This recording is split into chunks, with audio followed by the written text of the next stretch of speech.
रामधारी खंड 1 प्रतिलेखन संख्या 8। डिक्टेशन स्टार्ट होगी 5 सेकंड बाद। स्टार्ट। अध्यक्ष महोदय, आपने मुझे 10वीं पंचवर्षीय योजना पर बोलने का अवसर दिया, इसके लिए मैं आपका आभारी हूँ। आपने मुझे कम समय दिया, इसके लिए भी आभारी हूँ। अभी मेरे से पूर्व कुछ सदस्यों ने हम पर यह आरोप भी लगाया कि हम योजना में विश्वास नहीं रखते। उन्होंने तो यह भी कहा कि हमारे चुनाव घोषणा पत्र में भी उनको इस बारे में कुछ नजर नहीं आया। मैं इस बारे में यह निवेदन करना चाहता हूँ कि उन्होंने कोई दूसरा घोषणा पत्र देखा, गलत घोषणा पत्र पढ़ा और उसी को हमारा घोषणा पत्र समझ बैठे। लेकिन मैं यह कहना चाहता हूँ कि हमारा घोषणा पत्र इस समय मेरे पास है।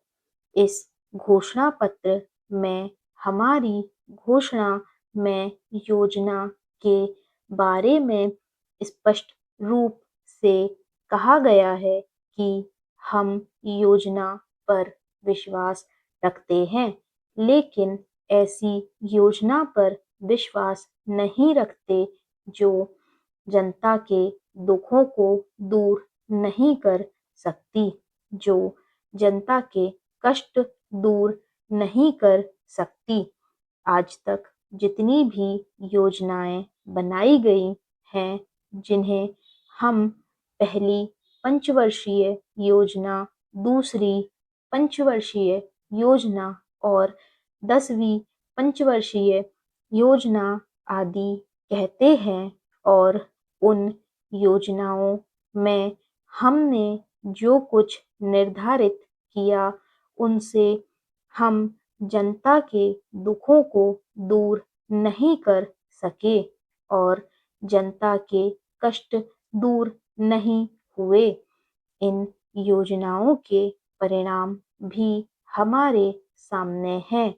बड़े-बड़े अनुभवी बैठे, उन्होंने योजनाएं बनाई, लेकिन योजनाएं ठीक प्रकार से कार्यान्वित नहीं की गईं। उन योजनाओं में काफी दोष थे, जिसके कारण ये योजनाएं लोगों के दुखों को दूर नहीं कर सकीं। लोग दुखी ही रहे। मैं यहाँ पर कहना चाहता हूँ कि जो हमारी योजना थी, उसका परिणाम क्या निकला? उसका परिणाम यही निकला कि हमें रुपए का मूल्य कम करना पड़ा।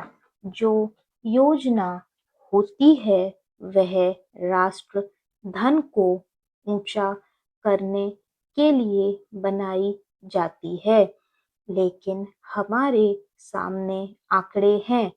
इसका परिणाम हमारे सामने है।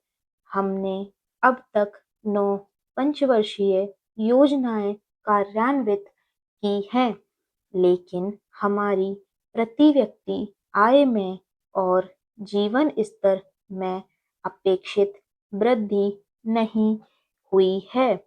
यह दुख की बात है। मैं यह कहना चाहता हूँ कि हमारा ऐसी योजनाओं में विश्वास नहीं है जो जनता के कष्टों को, जनता के दुखों को दूर ना कर सके। हम ऐसी योजनाओं पर विश्वास करते हैं जो उनकी आयु बढ़ा सके, उनका आर्थिक विकास कर सके, उन्हें उन्नत कर सके, स्टॉप।